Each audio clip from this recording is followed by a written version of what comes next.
नमस्कार दोस्तों। हम बंगाल में औपनिवेशिक सत्ता की स्थापना का कंसेप्ट टॉपिक पूरा कर चुके हैं।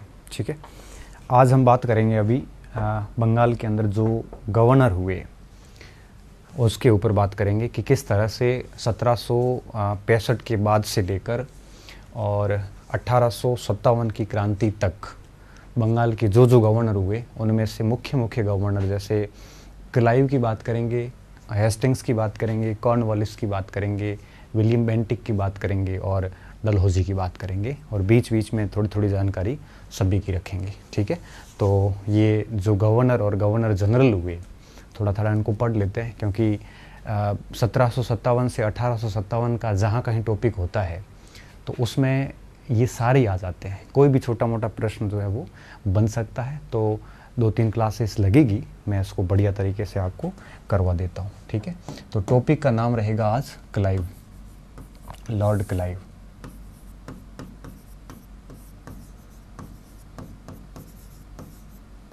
लॉर्ड क्लाइव, देखिए सबसे पहले हम इसके परिचय करते हैं थोड़ा सा, और परिचय के बाद में इसके द्वारा किए गए कार्य और फिर लास्ट में मूल्यांकन।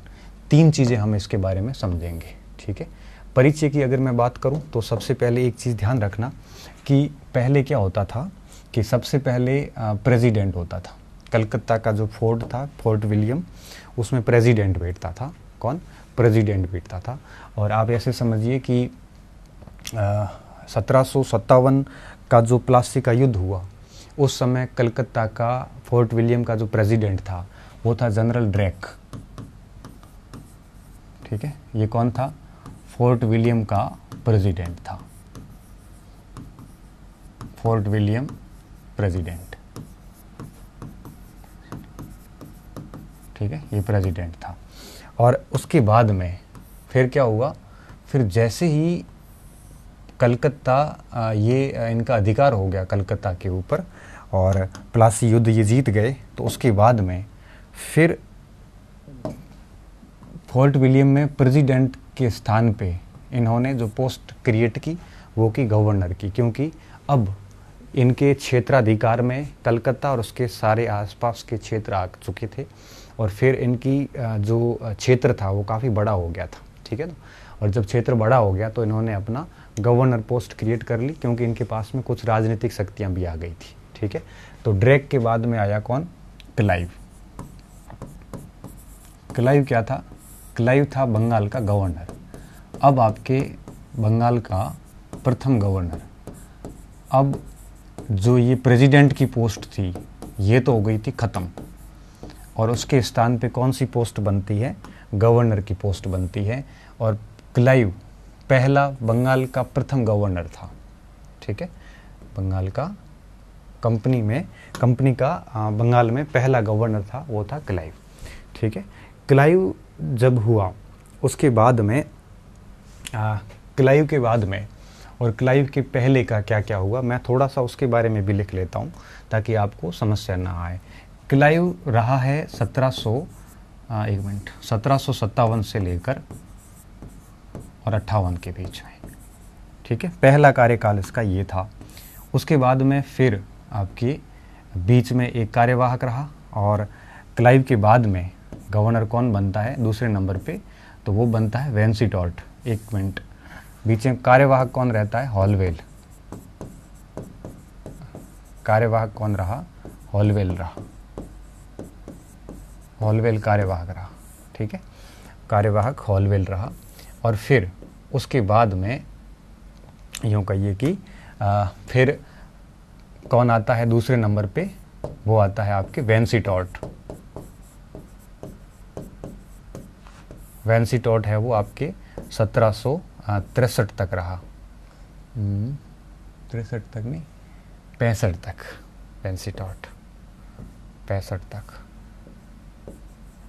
ठीक है, फिर वापस आया क्लाइव। क्लाइव वापस आया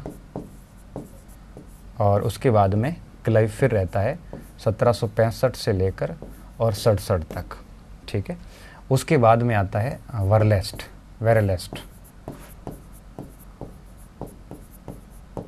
वेरलेस्ट रहता है 1767 टू 69। फिर आता है कार्टियर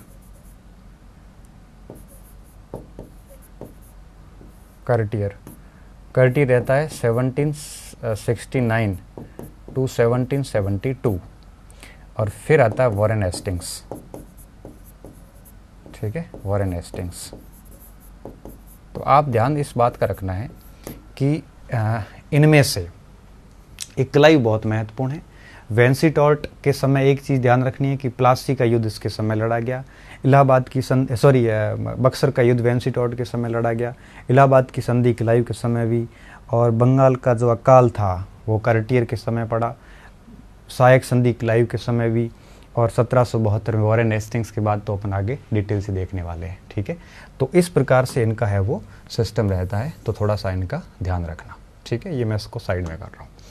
अब देखिए बात ये है कि ये तिथियाँ इतनी महत्वपूर्ण नहीं, क्रम याद रखना। ठीक है, तिथियाँ तो ठीक है और चलती रहेगी, और कोई इधर उधर हो भी जाती है तो कोई बड़ा इश्यू नहीं है। ठीक है, क्योंकि परीक्षा में कोई भी आपको तिथि वैसे भी नहीं पूछता, मोटे मोटे तौर पे आपको थोड़ा थोड़ा पूछा जा सकता है। और एक मिनट, 1860 ये सन मैं थोड़ा खुद भूल रहा हूँ। मैं कल तो वैसे मैंने लिखवाया है, तो वैसे इसको है ना आप ऐसे याद रखना, 1758 से 1760 याद रखना। ठीक है, और 60 के बाद में वेंसीटॉर्ट शुरू हो गया था, क्योंकि वैसे ये बीच में चला गया था, परंतु कार्यवाहक आता है तो भी वो इसी का नाम आएगा, क्लाइव का। और क्लाइव के बाद में सीधा वेंसीटॉर्ट 7 से 65। ठीक है, ये ज़्यादा दिक्कत वाली बात नहीं है। अब थोड़ा सा क्लाइव का हम परिचय कर लेते हैं। बेसिकली ये व्यक्ति जो है वो 1742 में एक क्लर्क के रूप में, लिपिक के रूप में भारत आया था। ठीक है, लिपिक के रूप में आया था और फिर आपके सैन्य रूप में भारत आया, और फिर इसने जो है वो आपके 1751 में सेना में पदाधिकारी बन गया या सैन्य अधिकारी बन गया। ठीक है, 1751 में सैन्य अधिकारी बन गया। और फिर इस अधिकारी के रूप में आपको पता ही होगा कि इसने कर्नाटक के युद्धों में आर्काट का घेरा डाला था और काफ़ी कुछ किया। ये बातें ज़्यादा हम यहाँ नहीं लेंगे, क्योंकि ये 1757 से पहले की घटनाएं हैं और वो कर्नाटक वार में हम पढ़ते हैं। और दूसरी चीज़ क्या की, फिर 1757 में प्लासी युद्ध का नेतृत्व किया, प्लासी का नेतृत्व किया। ठीक है, उसके बाद में प्लासी जीत भी गया और फिर 2 बार बंगाल का गवर्नर रहा। ये बात तो हम पहले कर चुके हैं, 1760 और 1765 टू 67। ठीक है, 2 बार बंगाल का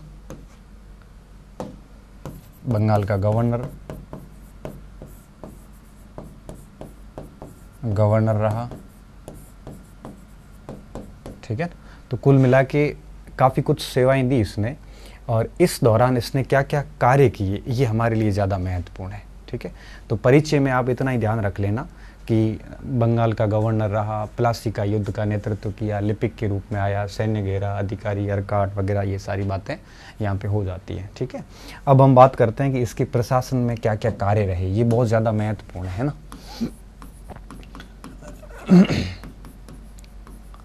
प्रशासनिक कार्य, प्रशासनिक कार्यों में इसके कई सारे कार्य थे। जैसे मैं सबसे पहला कार्य ये था कि इसने जो है वो अनुबंध सेवा स्टार्ट करी थी। कौन सी? कन्वेनिएंटेड सर्विस।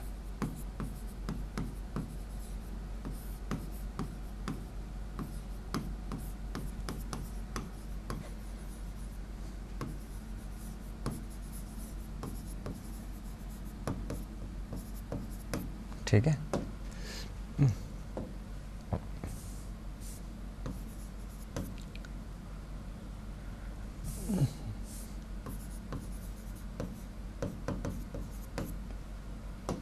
ये अनुबंध सेवा इसने शुरू की। अनुबंध सेवा बेसिकली थी क्या?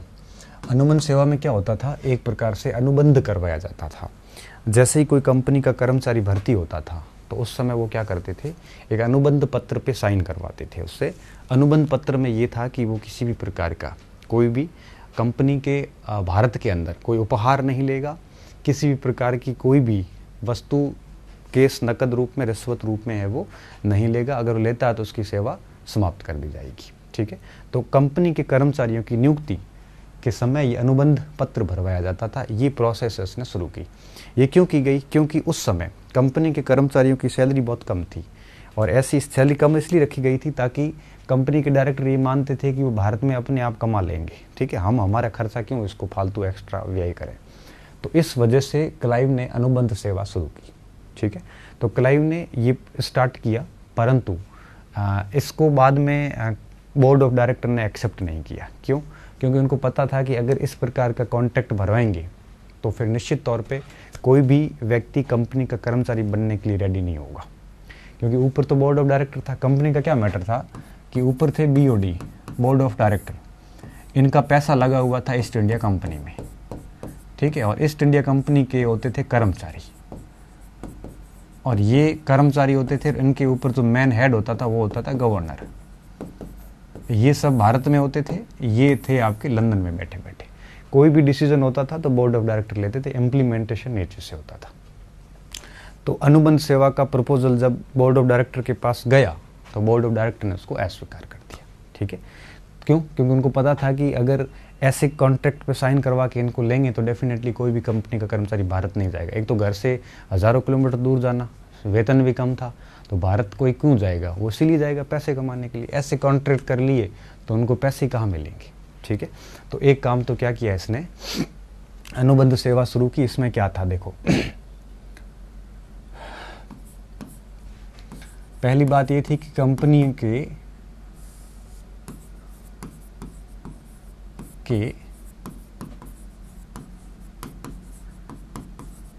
कर्मचारियों का वेतन कम था, इस कारण वे भारत में रिश्वत, भ्रष्टाचार, है ना, उपहार लेते थे, रिश्वत के रूप में लेते थे, उपहार इत्यादि लेते थे। अब इससे क्या हो रहा था, कहीं न कहीं भारत के अंदर समस्या पैदा हो रही थी, और इस समस्या के समाधान के लिए क्लाइव ने क्या किया, एक कमेटी बिठाई। इसके समाधान के लिए क्लाइव ने 4 सदस्य कमेटी बिठाई।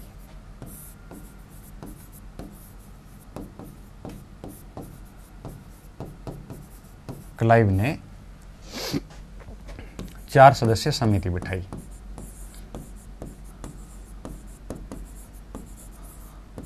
ठीक है, इसमें कार्नोक था, शर्मन था, साइकस था।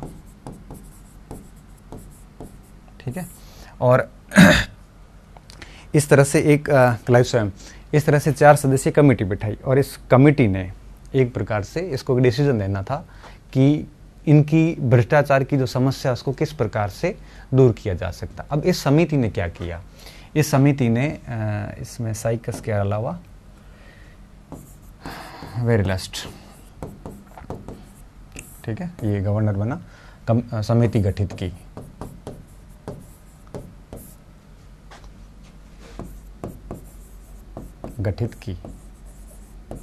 इसने सुझाव दिया कि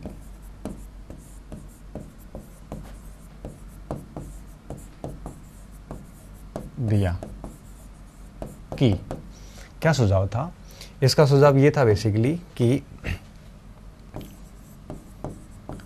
कंपनी कर्मचारियों को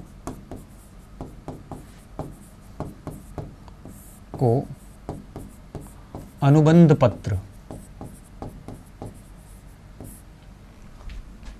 पत्र पर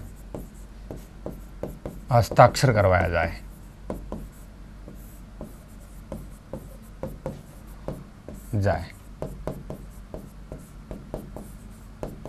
जिसमें लिखा था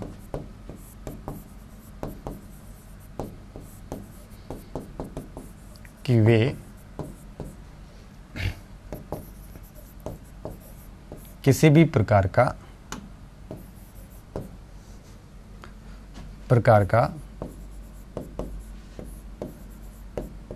धन उपहार नहीं लेंगे। ठीक है, इससे क्या हो सकता था, करप्शन दूर हो सकता था कि कंपनी के कर्मचारियों से एक प्रकार से अनुबंध पत्र भरवाना था। ठीक है, और ये सेवा समझौता करवाना था। मगर यूं कहिए कि मगर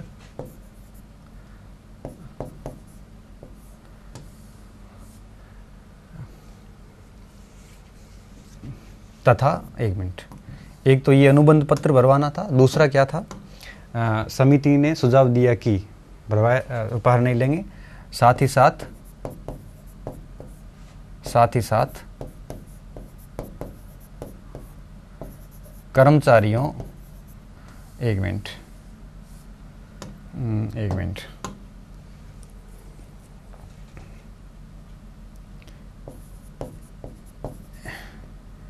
इस पत्र के साथ इस सुझाव के अलावा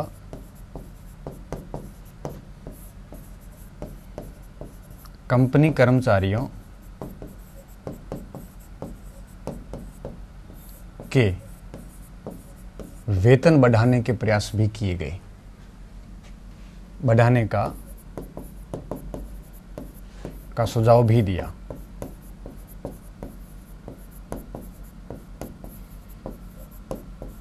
ठीक है, ये दो सुझाव दिए, एक तो इनसे कांटेक्ट करवा दो कि कोई उपहार वगैरह नहीं लेगा, और साथ में इनकी तनख्वाह बढ़ा दो, क्योंकि समस्याओं की जड़ जो है वो कम सैलरी थी। लेकिन बोर्ड ऑफ डायरेक्टर ने इसको अस्वीकार कर दिया। लेकिन बोर्ड ऑफ डायरेक्टर ने इसे अस्वीकार कर दिया।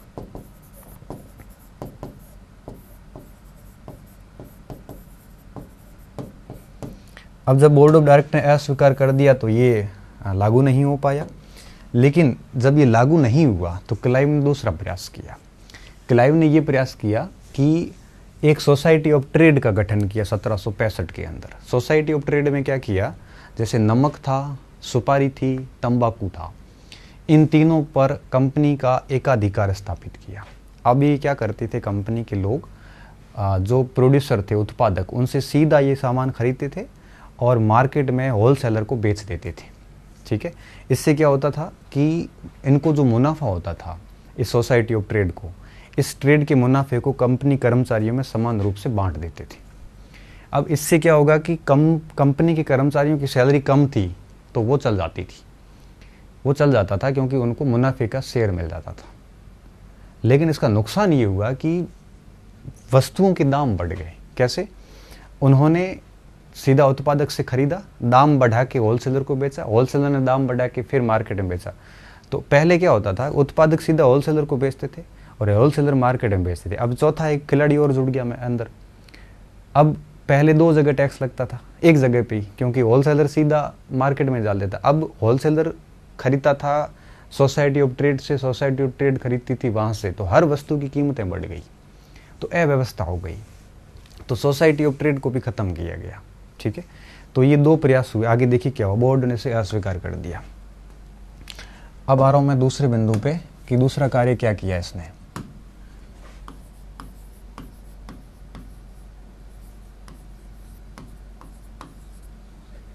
सोसाइटी ऑफ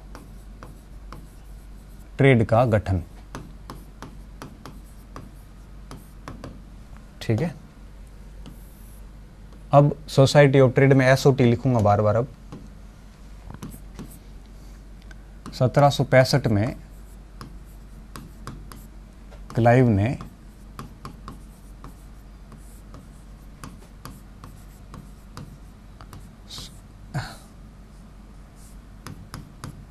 एसओटी का गठन किया, सोसाइटी ऑफ ट्रेड का गठन किया।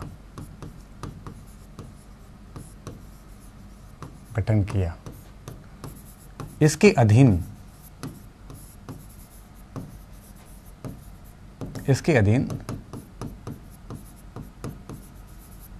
तंबाकू, सुपारी बेसिकली पान कहलाती थी, पान, सुपारी तथा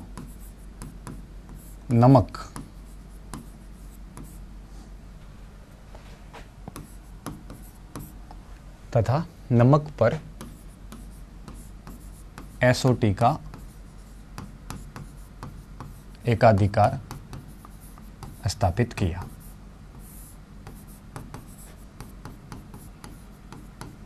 अब ये काम किया इसने, ठीक है, ध्यान से समझना इस बात को। एसओटी गठित हुई और एकाधिकार कौन सी वस्तुओं पे? नमक, तंबाकू, सुपारी पे। अब इसके तहत प्रोसेस क्या थी देखिए, इसकी बहुत आसान प्रोसेस थी। अब एसओटी क्या करता था, जैसे उत्पादकों से ये तंबाकू, सुपारी, नमक खरीदना व होलसेलर को, थोक विक्रेता को बेचना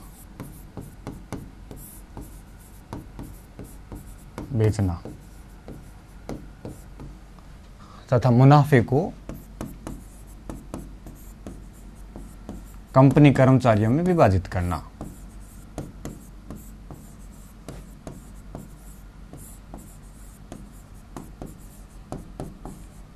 कंपनी कर्मचारियों में वितरित करना।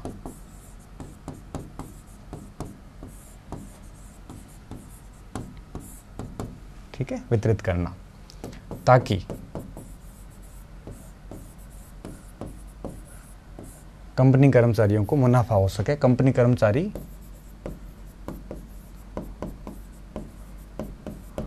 को पर्याप्त धन मिले, तनख्वाह कम थी इनकी,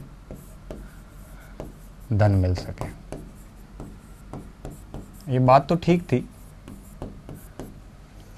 अब इसका नुकसान क्या हुआ? इससे वस्तुओं की कीमतें बढ़ गई। इससे वस्तुओं की कीमतें बढ़ गई।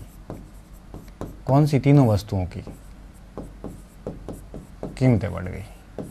ठीक है, और जब ये सारी चीजें हुई तो फिर इन्होंने वो सोसाइटी ऑफ ट्रेड का जो काम था ये भी 1766 में बंद कर दिया गया। इस कारण 1766 में सोसाइटी ऑफ ट्रेड बंद कर दी गई। ठीक है, तो सोसाइटी ऑफ ट्रेड का कंसेप्ट भी इसका फेल हो गया। तब इसने तीसरा उपाय और निकाला, क्लाइव निधि नाम से, कि क्लाइव निधि से हम क्या करेंगे, कर्मचारियों को फायदा देंगे।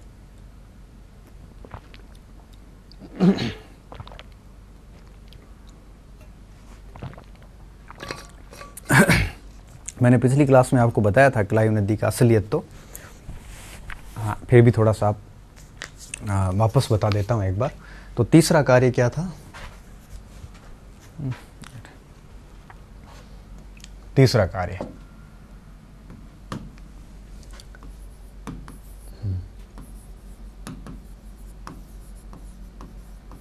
Clive fund.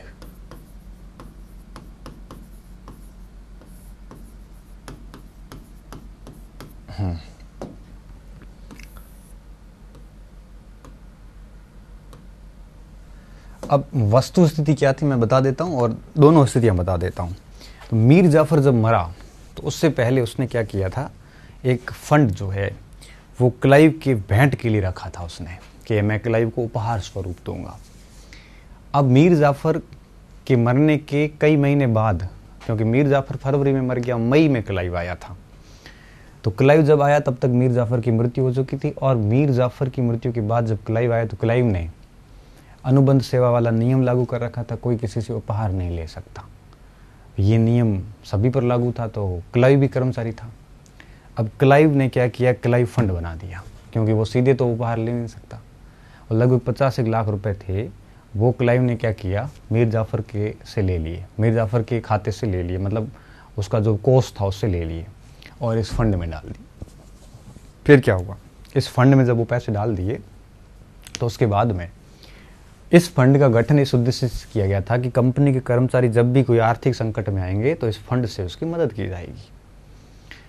और फिर इस फंड का अधिकांश हिस्सा क्लाइव ने ले लिया और फिर उसको ब्रिटेन की बैंक में डाल दिया। वहाँ से जो ब्याज मिलता था उस ब्याज को इसमें डाल दिया जाता था वापस फंड में। और फिर क्लाइव 1767 में तो वापस से इंग्लैंड चला गया। फिर इस फंड का जो पैसा था उस पैसे से ब्रिटेन गवर्नमेंट ने मिलिट्री पेंशन फंड बना दिया। तो ब्रिटेन का कोई भी सैनिक भारत में अगर शहीद होता था तो उसके परिवार को मिलिट्री पेंशन फंड से राशि दी जाती थी, और ये लगभग 1930-35 तक है वो सिस्टम चलता रहा। तो ऐसा क्लाइव फंड इसने बनाया था। ठीक है, तो अब क्लाइव फंड के बारे में हम कुछ बातें जो है वो लिख लेते हैं, फिर हम आगे बढ़ते हैं। ठीक है, तो क्लाइव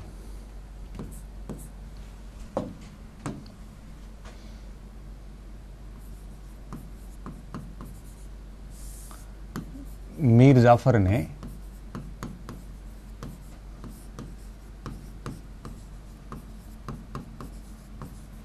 क्लाइव हेतु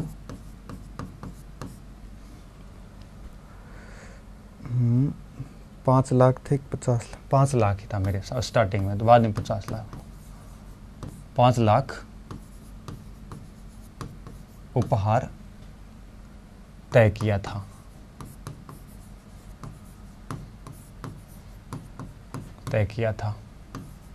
परंतु क्लाइव के आगमन से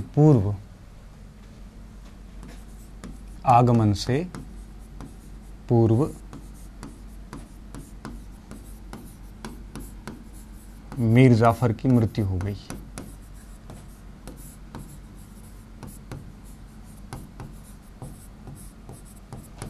हो गई। तथा उपहार न लेने का नियम भी बन गया था। हालांकि नियम बाद में रद्द भी हो गया, नियम बन गया था।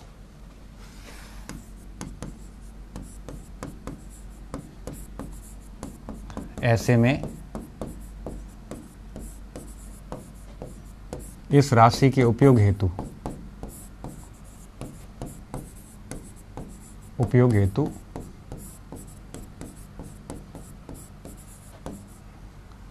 क्लाइव फंड का गठन किया गया।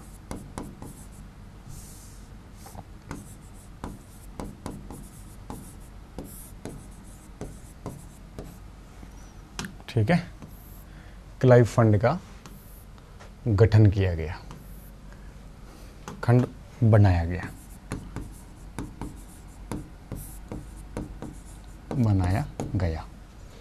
जिसका उद्देश्य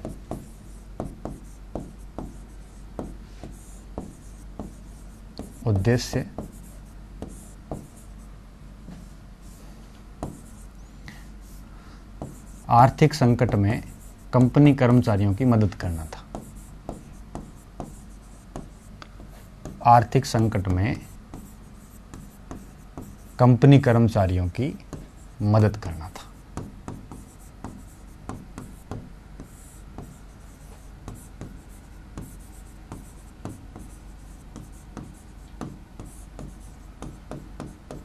ठीक है, अब आगे क्या हुआ देखिए। मदद करना था। वर्ष 1770 में इस फंड को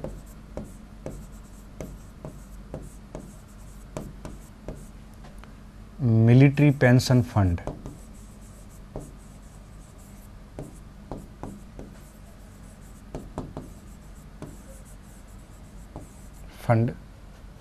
नाम दिया, जिसका उद्देश्य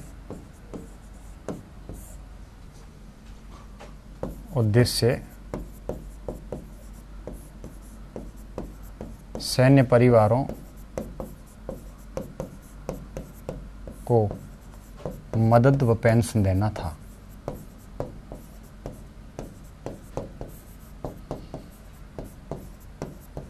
ठीक है, 1937 तक ये फंड क्रियाशील रहा।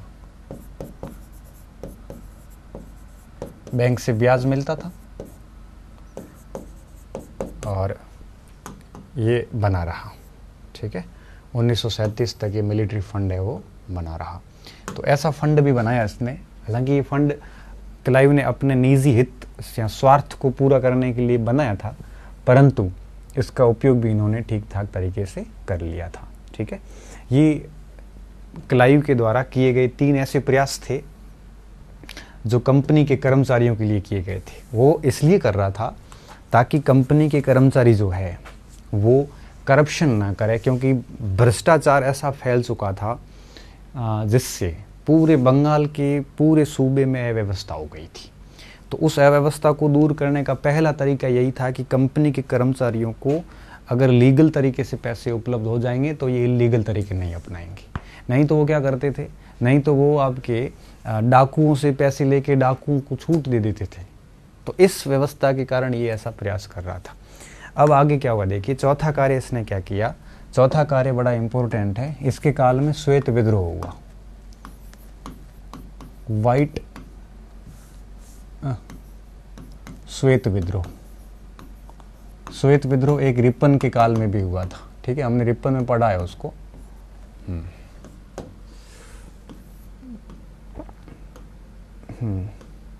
ठीक है, व्हाइट श्वेत विद्रोह, रिबेलियन बोल सकते हो आप इसको। ये बेसिकली क्या था, ये यूं समझिए कि जो सैन्य अधिकारी थे, सेना को डबल भत्ता दिया जाता था कई बार कुछ विशेष स्थितियों में, तो उस डबल भत्ते को इसने बंद कर दिया। ठीक है, तो सेना के डबल भत्ते बंद कर दिए। तो फ्लेचर के नेतृत्व में सैन्य अधिकारियों ने विद्रोह कर दिया था। विद्रोह कैसे किया, उन्होंने सभी ने इस्तीफे भेज दिए कि हमें नौकरी करनी नहीं है। क्लाइव ने इस्तीफे सहर्ष स्वीकार कर लिए और नए अधिकारियों को नियुक्ति करने के आदेश जारी कर दिए। उसके बाद फ्लेचर और अन्य अधिकारियों में फूट पड़ जाती, सैन्य अधिकारियों में ही, और फिर इन्होंने माफिया मांग ली और वापस उन लोगों को नियुक्त करना शुरू कर दिया और विद्रोह को इन्होंने शांत कर दिया। ठीक है, तो ये है बात। तो हुआ क्या देखिए, बहुत ही सामान्य सा है, कुछ है नहीं इसमें। तो सबसे पहले इन्होंने क्या किया कि सेना के 3 दस्ते बनाए। सेना के 3 दस्ते बना दिए, 3 यूनिट बना दी सेना की। एक मुंगेर में स्थापित करी, एक बांकीपुर में स्थापित करी और एक इलाहाबाद में स्थापित करी।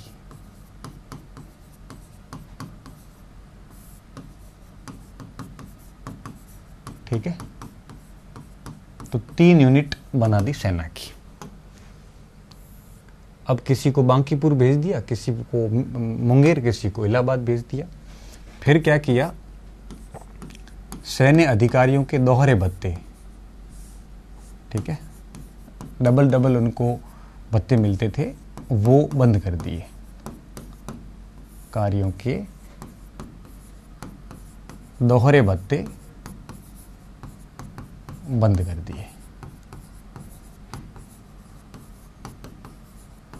ठीक है, और जब दोहरे भत्ते बंद किए तो तब फ्लेचर के नेतृत्व में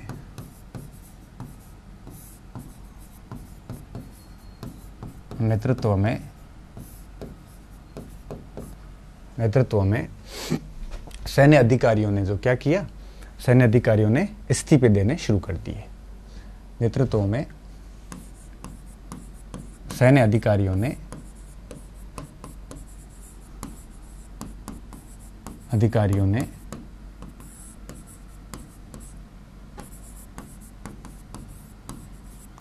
इस्तीफे दे दिए।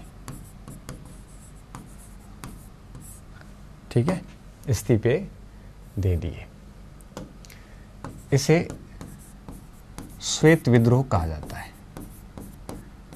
और एक इल्बर्ट बिल के विरोध में भी श्वेत विद्रोह 1882 में हुआ था, 82 था, श्वेत विद्रोह कहते हैं।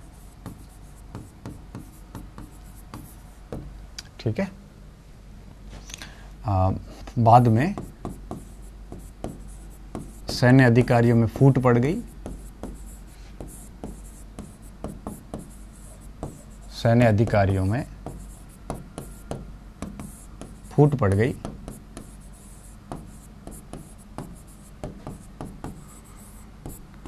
तथा विद्रोह शांत हो गया। ये 1766 की बात है ना, शांत हो गया। तो ये थोड़ा सा याद रखना।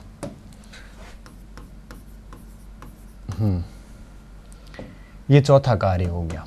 ठीक है। पांचवा कार्य जो था वो था डाक व्यवस्था को मजबूत किया।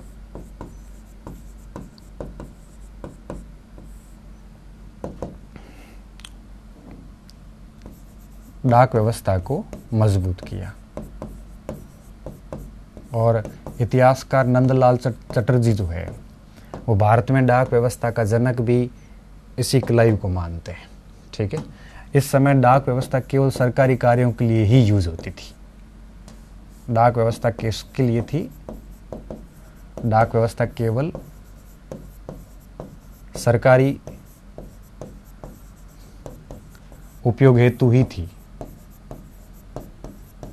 ठीक है। और दूसरी बात क्या थी?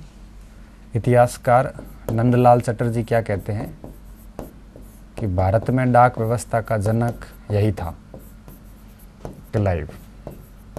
ये एक इतिहासकार का मत है ना, बाकी डलहौजी को मानते हैं हम।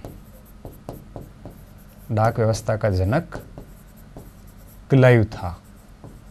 ऐसा कौन लिखते हैं? नंदलाल चटर्जी लिखते हैं। इस समय आपके घोड़े और धावक ही डाकिया होते थे, एक स्थान से दूसरे स्थान तक ले जाते थे डाक को। ठीक है। ये इनके जीवन के 5 कार्य जो है शासन काल के, ये बड़े महत्वपूर्ण हैं। ठीक है। जिसमें चाहे कन्वेंटेड सेवा हो, चाहे आपके सोसाइटी ऑफ ट्रेड हो, चाहे आपके श्वेत विद्रोह हो, चाहे आपके डाक व्यवस्था हो, या फिर आपके ये क्लाइव का फंड हो, ये सारी चीज़ें जो है वो बहुत ही इम्पोर्टेंट हैं। ठीक है। तो इतना ध्यान रख लेना। अब हम इनका मूल्यांकन कर लेते हैं। मूल्यांकन कर लेते हैं। मूल्यांकन।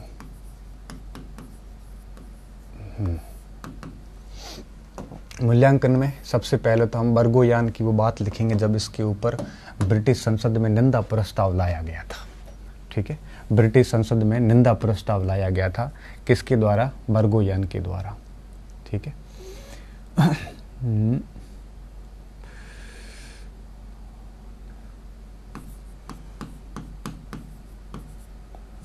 बर्गोयन द्वारा क्लाइव के विरुद्ध विरुद्ध 2,34,000 पाउंड स्टर्लिंग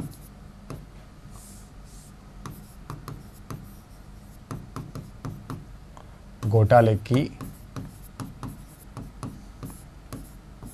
का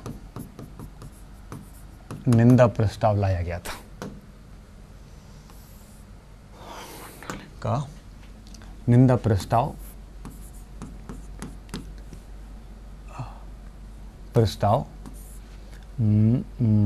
मई 1773 में लाया गया था।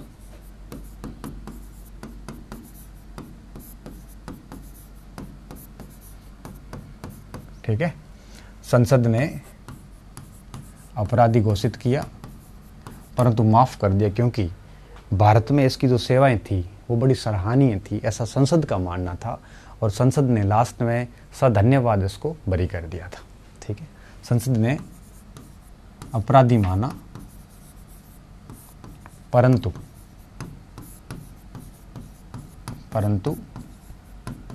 भारत में इसकी सेवाओं के बदले, इसकी उत्कृष्ट सेवाओं के बदले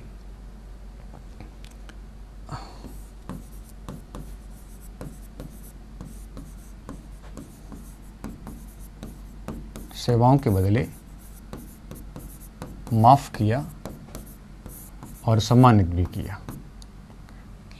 माफ किया व सम्मानित किया। वाह, ठीक है, सम्मानित किया। और फिर मानसिक विक्षिप्त हो गए थे, अफीम खाना शुरू कर गए थे, अफीम ठोकते थे बहुत सारा, क्योंकि लास्ट में क्या, मानसिक विक्षिप्त, इतने सारे दुख दिए, मानसिक विक्षिप्त तो होना ही था। नवंबर 1774 में इसने आत्महत्या कर ली। मानसिक विक्षिप्त हुआ,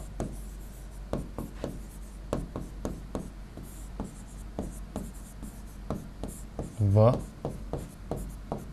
1774 में आत्महत्या कर ली।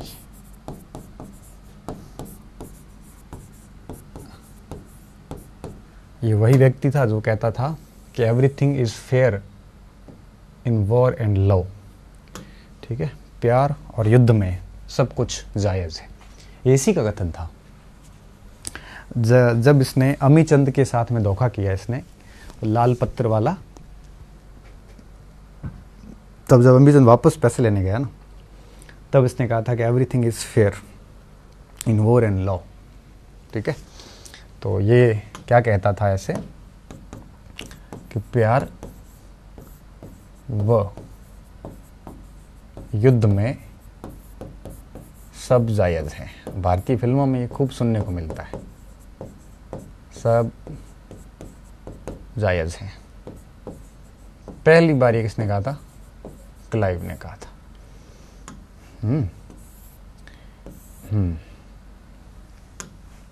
ठीक है, क्लाइव का स्टेटमेंट है। ये तो आप लोगों ने भी कभी बोला होगा, पता नहीं है आपको, अलग बात है। अब क्या हुआ, ये सारी चीज़ें होगी, क्लाइव का अंत हो गया। अब कुछ विद्वान क्लाइव के बारे में क्या मत रखते हैं, विद्वानों के मत जानने ज़रूरी है। और इस क्रम में सबसे पहला जो मत आता है वो हम ले लेते हैं बर्क का। क्लाइव ने भारत में बड़ी बड़ी नींवें रखी।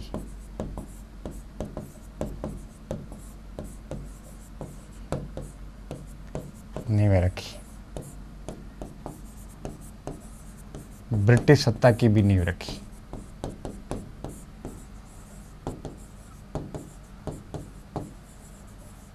ये कहते हैं बर्क। बर्क हो गया। पिट क्या कहता है?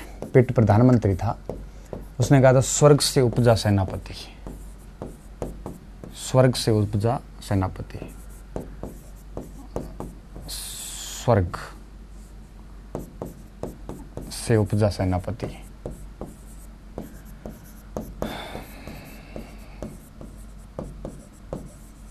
ये शब्द थे किसके?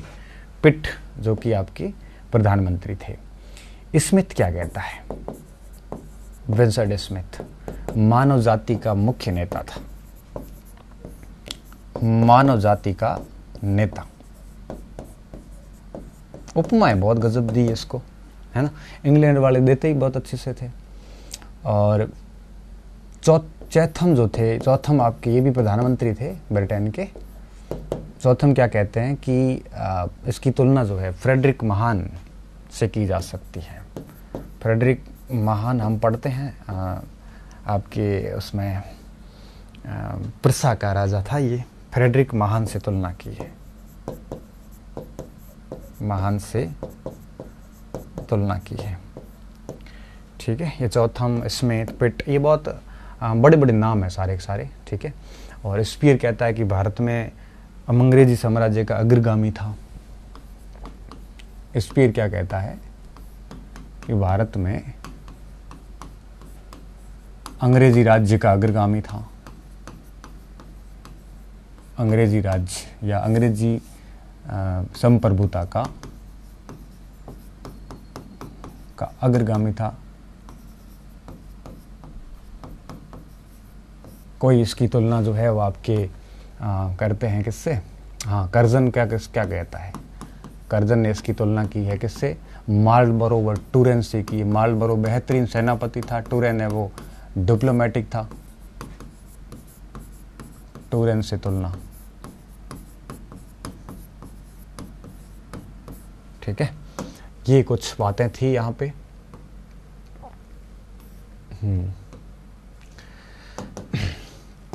एक चीज बता दूं आपको कि प्लासी युद्ध के पक्ष में क्लाइव था नहीं। प्लासी के पक्ष में क्लाइव नहीं था। उसको लगता था हार जाएंगे। वॉट्स की जिद, ठीक है, कूट व ग्रांट के कारण ये पक्ष में थे। कारण क्लाइव प्लासी में भाग लिया।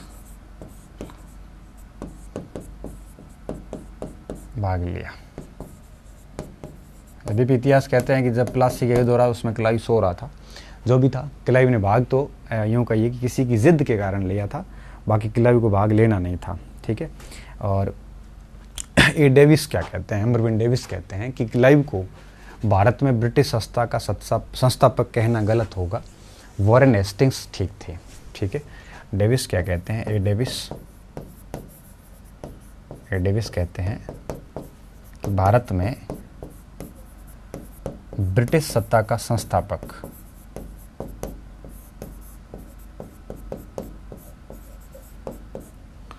का वास्तविक संस्थापक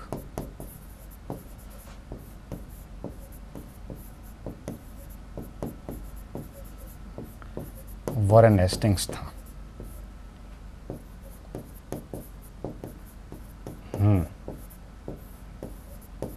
ठीक है, बस थोड़ा सा देख लेना। तो ये था विद्यार्थियों हमारे क्लाइव। कल हम बात करेंगे वॉरेन हेस्टिंग्स के ऊपर। तब तक आप इसको बढ़िया तैयार कीजिए और अच्छे से पढ़ते रहिए, मस्त रहिए और स्वस्थ रहिए। धन्यवाद।